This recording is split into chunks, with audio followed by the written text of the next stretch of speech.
ايه هي الاورام الخارجيه للبنكرياس؟ الاورام الخارجيه للبنكرياس اللي هي البنكرياتيك اكزوكراين تيومرز، نوع من الاورام بيبقى خارج من البنكرياس من الجزء اللي مسؤول عن افراز الانزيمات الهضميه، مش الجزء اللي مسؤول عن الهرمونات. في عندنا 5 انواع من الاورام الخارجيه للبنكرياس. النوع الاول اللي هو اشهرهم اللي هو البنكرياتيك داكتال ادينوكارسينوما، ده بيحصل بنسبه 85 ل 95%. بيبقى خارج بالظبط من القناه البنكرياسيه اللي مسؤوله عن نقل العصاره البنكرياسيه او الانزيمات الهضميه من البنكرياس للاثنى عشر.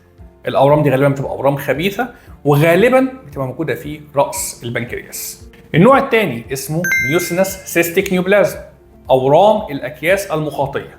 نوع من الاورام بيصيب غالبا السيدات في منتصف العمر، وممكن تكون ورم حميد او ممكن لا قدر الله يكون اورام خبيثه.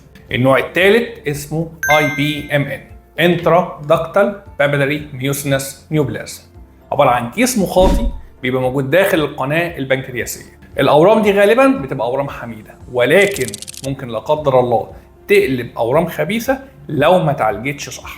النوع الرابع اسمه سودو بابيلاري نيوبلازم، الورم الغدي المصمت، غالبا بيصيب البنات في سن صغير، بس من كرم ربنا سبحانه وتعالى علينا ان الورم ده غالبا بيكون ورم حميد ونسبه الشفاء منه بتبقى عاليه جدا. اخر الانواع واعنف الانواع هو الانديفرنشيتد كارسينوما، ورم عنيف جدا بينتشر بسرعه، ولكن من كرم ربنا علينا انه نسبته قليله جدا، لا يتعدى ال1%، نادر الحدوث.